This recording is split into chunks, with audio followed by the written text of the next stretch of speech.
तो देखो बेटा,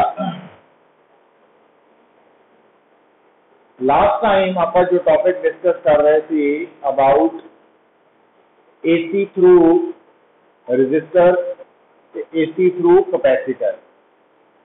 तो एसी थ्रू रजिस्टर के केस च बेटा आप देखिया सीगा कि जो वोल्टेज एंड करंट है both are in phase with each other.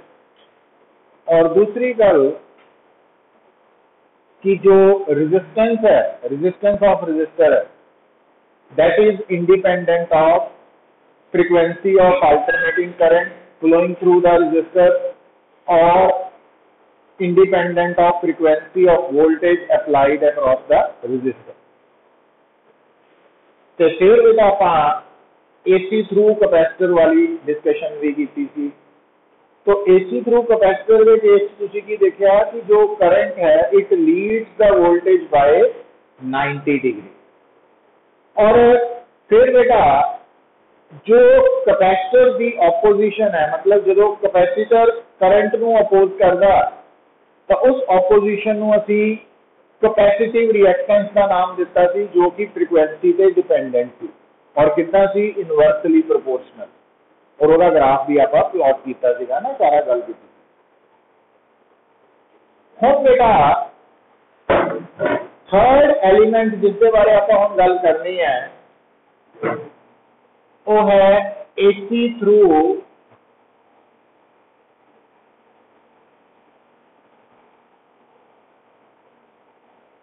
An inductor. AC through an inductor. फिर देखो भाई, सब तो पहला बेटा आप इंडक्टर ड्रॉ करता हैविंग इंडक्टेंस सेल और इहदे अक्रॉस बेटा असी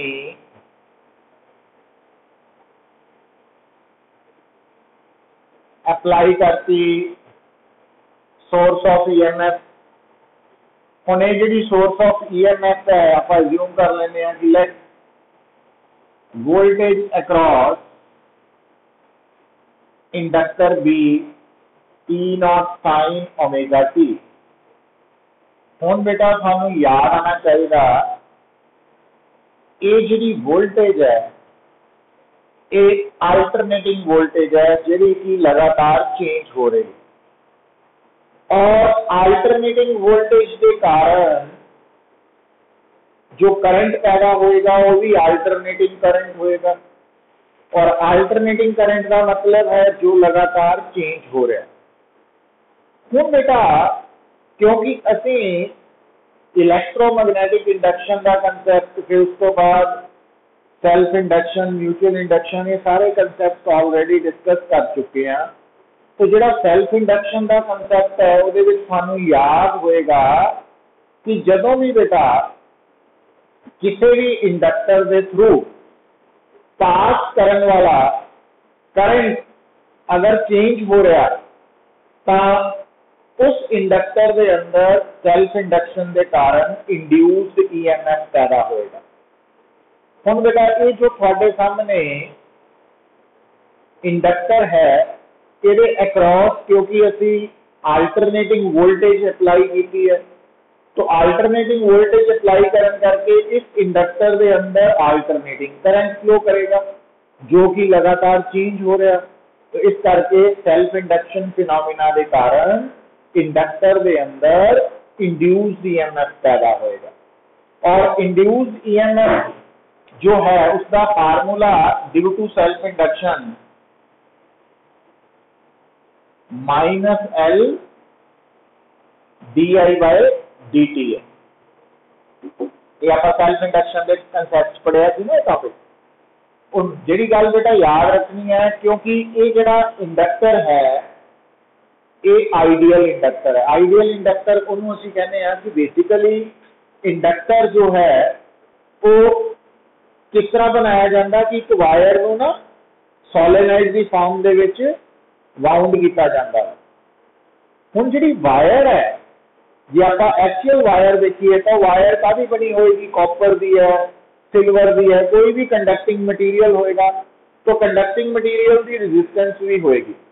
तो ਇਹਦਾ मतलब प्रैक्टिकली एक्चुअली ਜਦੋਂ ਅਸੀਂ इंडक्टर ਨੂੰ ਤਿਆਰ ਕਰਦੇ ਹਾਂ, जो ਜਿਹੜਾ ਰੀਅਲ इंडक्टर है तो ਉਹਦੀ इंडक्टेंस ਦੇ ਨਾਲ रेजिस्टेंस भी ਹੁੰਦੀ है।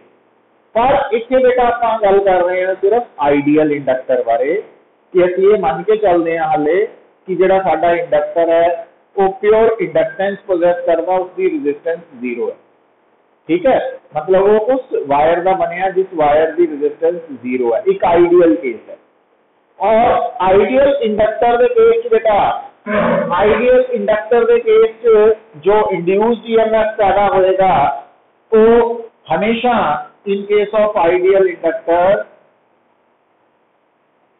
जो induced EMF है वो हमेशा applied EMF के equal but opposite होए, याद रख लेना। तो ये जो induced EMF है ये applied EMF है, दोनों equal but opposite होंगे।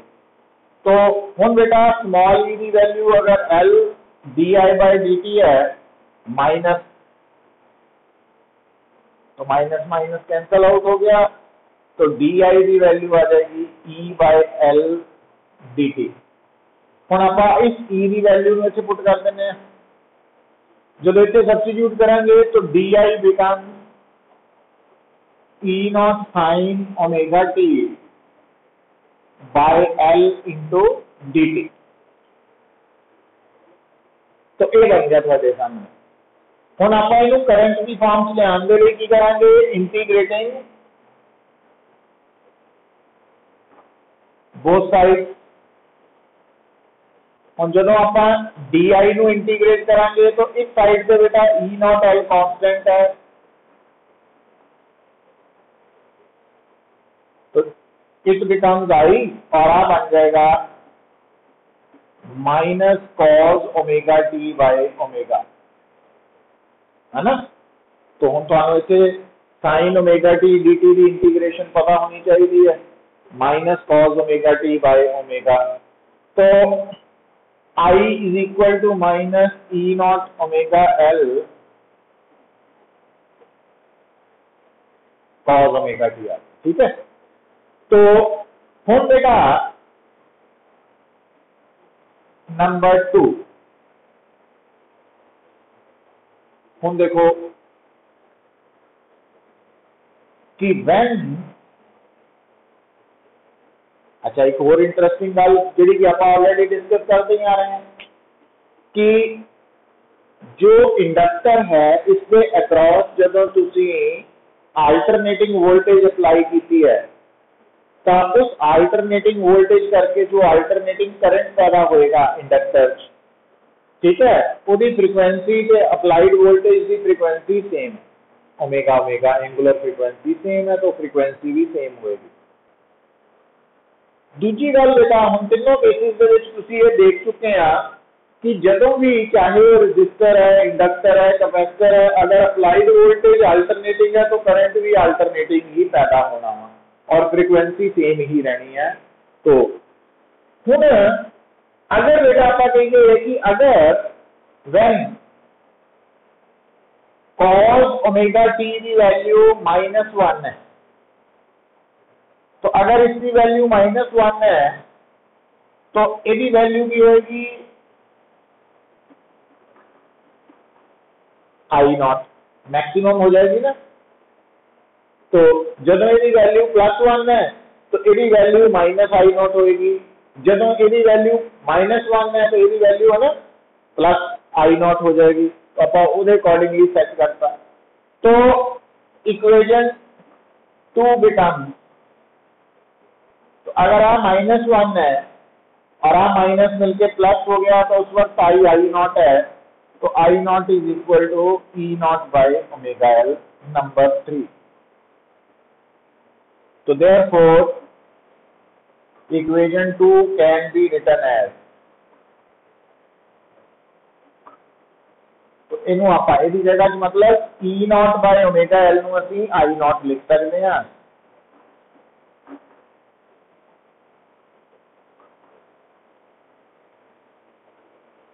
ठीक होगी गल। हुण बेटा जदों असीं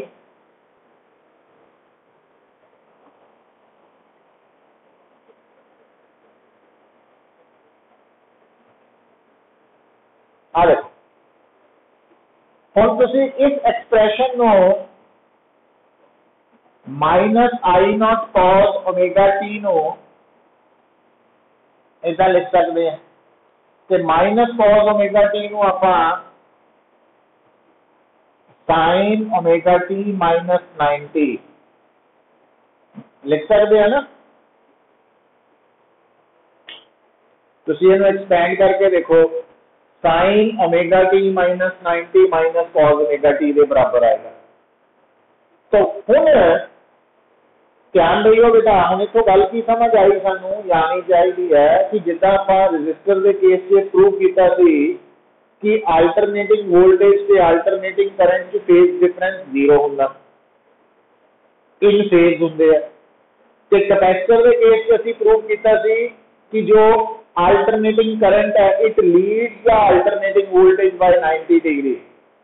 पर हुण इत्थे देखो बेटा कि इंडक्टर के केस जो अप्लाइड वोल्टेज है तो जो करंट है दोनों के विच कितना फेज डिफरेंस है 90 डिग्री का। बट हुण इस बार करंट 90 डिग्री पीछे है लैग बिहाइंड या voltage leads the current by 90 degree उल्ट हो गया ना। तो voltage leads the current by 90 degree और current lags behind the voltage by 90 degree in an inductor। तो ये रिजल्ट भूलना नहीं है पुत्र कि इंडक्टर के केस जो वोल्टेज है it leads the current by 90 degree जबकि कैपेसिटर के case current leads the voltage bye 90 degree थी ना। तो ये 2 पॉइंट्स याद रखने हैं। हुण बेटा अगर आप वेव डायग्राम बनानी है तो वेव डायग्राम भी तुसी ड्रॉ कर सकते हैं। देखो प्रॉपर शेप वेव डायग्राम बनाने लई ना तुसी की कर सकते हैं ऐसा 4 वर्टिकल लाइंस इक्वी डिस्टेंस से ड्रॉ कर लो। अच्छा तो आ 0 है आ 90 है आ 180 है आ 270 है आ 360 है ना।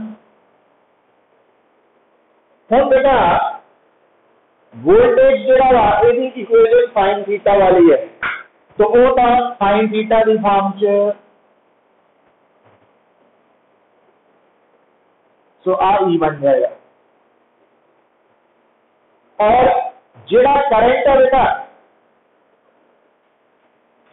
करंट की equation minus cos omega T की फॉर्म से कॉस नहीं माइनस कॉस का मतलब स्टार्ट मैक्सिमम तो होनी पर नेगेटिव तो मतलब आप आ वाला केस आना बेटा इथों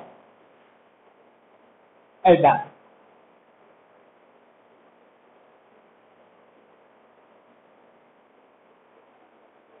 समझ आई गल मतलब नेगेटिव मैक्सिमम तो स्टार्ट होनी है इंडक्टर के केस।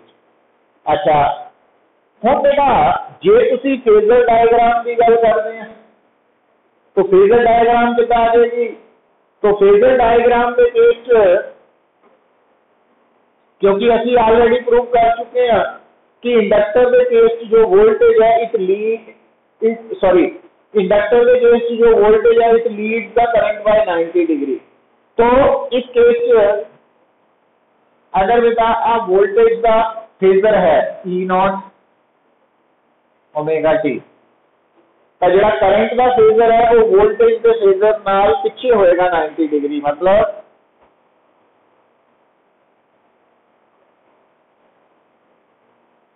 नाइन्टी डिग्री एंगल बनेगा ना।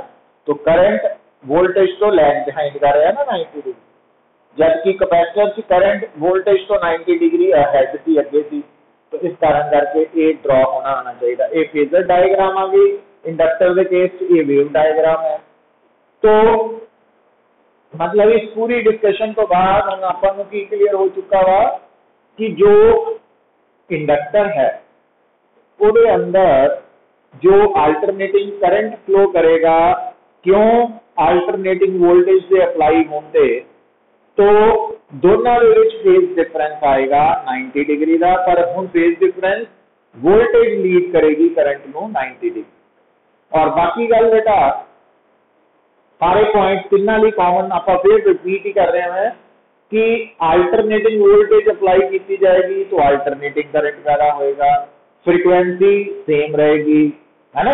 ये स्टेप याद रखना। पर हुण आप एक अगली गल ते आ रहे हैं, जिद्दां कि तुहानूं मैं कल दस्सिया सी कि एक्चुअली जिहड़ा रेजिस्टेंस वर्ड है वो असी यूज करते सी opposition offered to the flow of current by resistor, क्योंकि अप टू +2 लैवल जो आप 4th यूनिट स्टार्ट नहीं सी कीता तो उदों तक जिहड़ा साडा करंट सी वो एक तो स्टैडी करंट सी ते दूजा वो रेजिस्टर चों पास कर रहा सी, इस करके उत्थे ऑपोजिशन का नाम रेजिस्टेंस सी। पर कल आप देखिया कि अगर करंट को ऑपोजिशन कौन प्रोवाइड कर रहा, कैपेसिटर, तो उसका नाम आप रखिया सी कैपेसिटिव रिएक्टेंस। पर हुण अज के आर्टिकल तुसीं की देख रहे हैं बेटा, रेजिस्टेंस कौन ऑफर करेगा, ऑपोजिशन कौन ऑफर करेगा, करंट नू इंडक्टर। तो इंडक्टर जदों भी करंट नू ऑपोजिशन ऑफर करता तो उस ऑपोजिशन नू असीं बुलाने आ inductive reactance, XL, inductive reactance. हुण ये जिहड़ी इंडक्टिव रिएक्टेंस है इनू आपां डिफाइन किदां करांगे, है ना। जिद्दां रेजिस्टेंस दा बेसिक फार्मूला की सी E0/I0, है ना, वोल्टेज की पीक वैल्यू ते करंट की पीक वैल्यू की रेशो।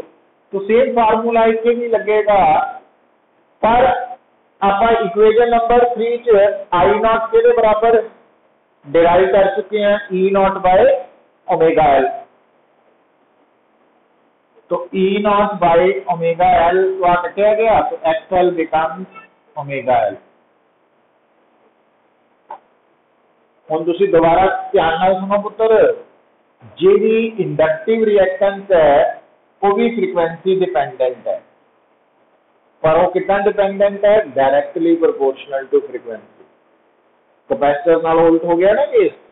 तो इसका मतलब की होया कि कैपेसिटर के केस की सीगा कि जितनी ज्यादा फ्रीक्वेंसी का करंट कैपेसिटर उन्होंने घट अपोज कर रहा है, पर इंडक्टर के केस की है जितनी ज्यादा फ्रीक्वेंसी उन्नी ज्यादा ऑपोजिशन, डायरेक्टली है ना। अच्छा, कैपेसिटर स्टैडी करंट नू ब्लॉक कर लेंदा सी, क्यों, क्योंकि स्टैडी करंट की फ्रीक्वेंसी 0 होने करके XC की वैल्यू इनफाइनाइट आई थी। पर इसे बेटा फॉर स्टैडी करंट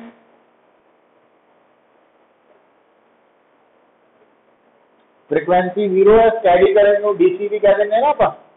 तो फ्रीक्वेंसी 0 है तो XL की ऑपोजिशन भी 0 होगी, मतलब इंडक्टर जोड़ा है ना वो स्टैडी करंट को बिल्कुल भी अपोज नहीं करता। और गल थानू समझ आनी चाहिए कि सानू दसिया नहीं कि बेसिकली इंडक्टर सेल्फ इंडक्शन से बेस्ड कंसैप्ट है ना, डिवाइस है।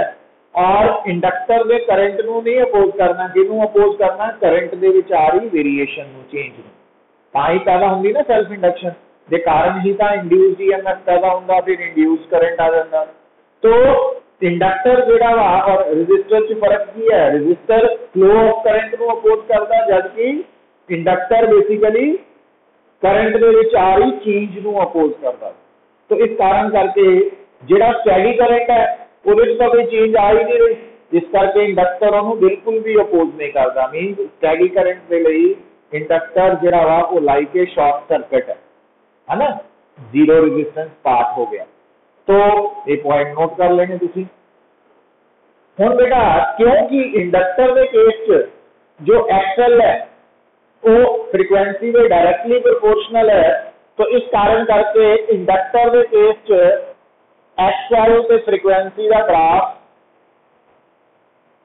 इंक्लाइंड स्ट्रेट लाइन आएगी, है ना, क्योंकि XL directly proportional to frequency.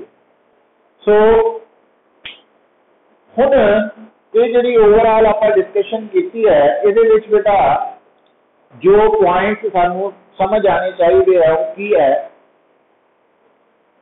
कि रजिस्टर की रेजिस्टेंस फ्रीक्वेंसी तो इंडिपेंडेंट है, पर कैपेसिटर ते इंडक्टर की जो रिएक्टेंस है वो डिपेंडेंट है फ्रीक्वेंसी पे।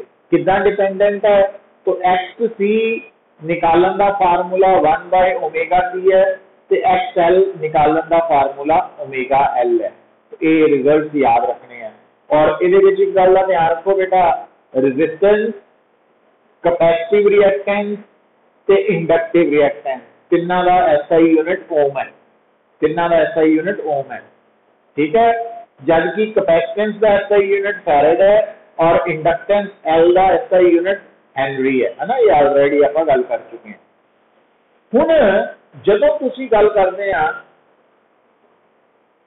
कि ये जिहड़े 3 पोर्शनस आपां कीते आ बेटा, हुण आपां इहदे विच थोड़े जिहे न्यूमेरिकल्स भी ट्राई करने आ, पर इस तो पहला ये दसो भी हुणे क्लैरिटी होई है तुहानूं इत्थे तक? अर्शिया गर्ग, अर्शिया गुलाटी,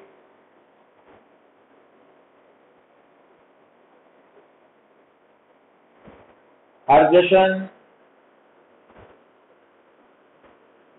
लक्ष्य, मानसी, मोहनदीप,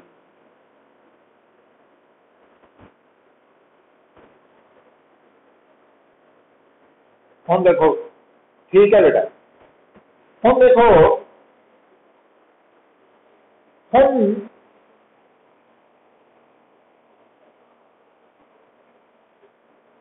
एक कहा बेटा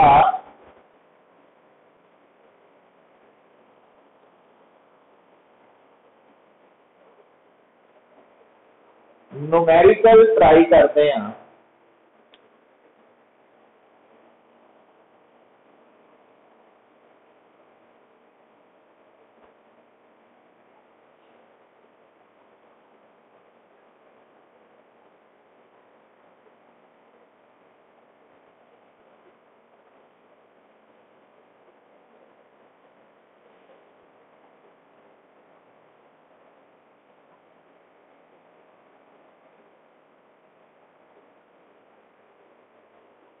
मान लो आप 3 एलिमेंट्स है, register, capacitor, inductor.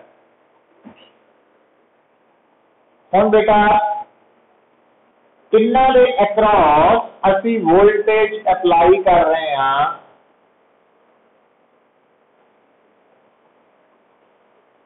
This one, एक वोल्टेज अप्लाई कर रहे हैं। हम बेटा अगर मैनू कोई कहे कि रजिस्टर के केस पीक वैल्यू कितनी होगी करंट की, तो उहदे लई मैं आ फार्मूला यूज करांगा। अगर मैनू कोई कहे कि इंडक्टर के case they which peak value of current कितनी होगी, तो मैं आ फार्मूला यूज करना।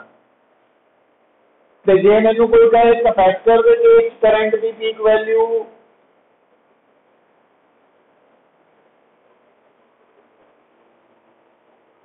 हुण रजिस्टर के केस का बेटा जो पीक वैल्यू है, क्योंकि ई नॉट की वैल्यू आया ना, दिस इज ई नॉट, तो थोड़ा आंसर कितना आया ना 220/10 22 एम्पियर। तो आ वाला आंसर आ गया। पर हुण इहदे लई तुहानू पहला तो एक्सएल चाहिए, तो तुसी इस फार्मूला नू दिस इज 220 और एक्सएल की जगह पर लिखांगे ω_l, और ओमेगा की वैल्यू बेटा दिस इज द ω_t याद होना चाहिए। तो 220/100 और एल की वैल्यू है 10 मिली, तो आ ही नॉट आएगा। है ना, इनू सॉल्व करके थोड़ा आई नॉट आएगा। और पाई नू तुसी 22/7 लिख सकते हैं ना, तो 22 ना 22 कट्टे जाने कैलकुलेशन सौखी हो जाएगी। तो ये देख लियो ना, 3.14 की जगह 22/7 नाल इजीली सॉल्व हो जाएगा। अच्छा हुण बेटा इस केस के विच देखो, तो इस केस के विच आई नॉट की वैल्यू आएगी 220/x की है 1/ω_c। तो ω_c ऊपर ही चल जाना, 220 ω_c, तो 220 इंटू ओमेगा कितना हुआ 100 पाई, और c की वैल्यू कितनी है 10 माइक्रो। इस तरह आ जाएगा आंसर, है ना। अच्छा हुण अगर वो थानू कहे इहदे लई करंट दी एक्सप्रैशन लिखो इंस्टैंटेनियस करंट दी, तो वो थोड़ा आंसर आएगा I = I0 sin ω_t। क्यों? क्योंकि करंट और वोल्टेज का फेज डिफरेंस 0 है, दसिया ही ना तुहानू। पर इंडक्टर में केस इंस्टैंटेनियस करंट की वैल्यू आएगी I0 sin ω_t -90, क्योंकि करंट इंडक्टर में केस वोल्टेज नालों 90 डिग्री लैग बिहाइंड है, पीछे है ना, इदा लिखांगे। और I0 की वैल्यू आ वाली है। अच्छा और ओमेगा की वैल्यू इसे 100 पाई है ना, तो इसे भी तुसी 100 पाई टी लिखना। अच्छा और इसे भी, और कैपेसिटर के केस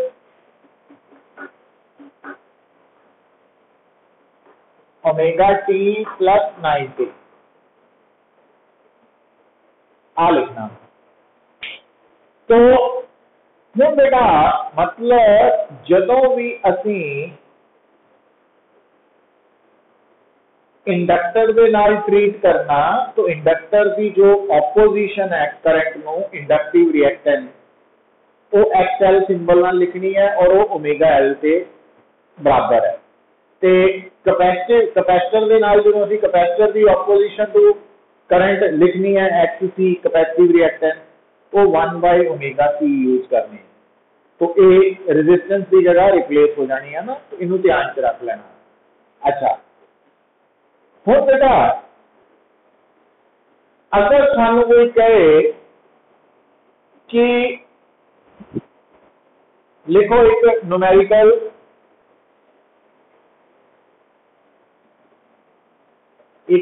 लिख लियो बेटा, ए voltage of 220 volt, 50 hertz is applied across an inductor. Find the peak value of current, flowing through the inductor.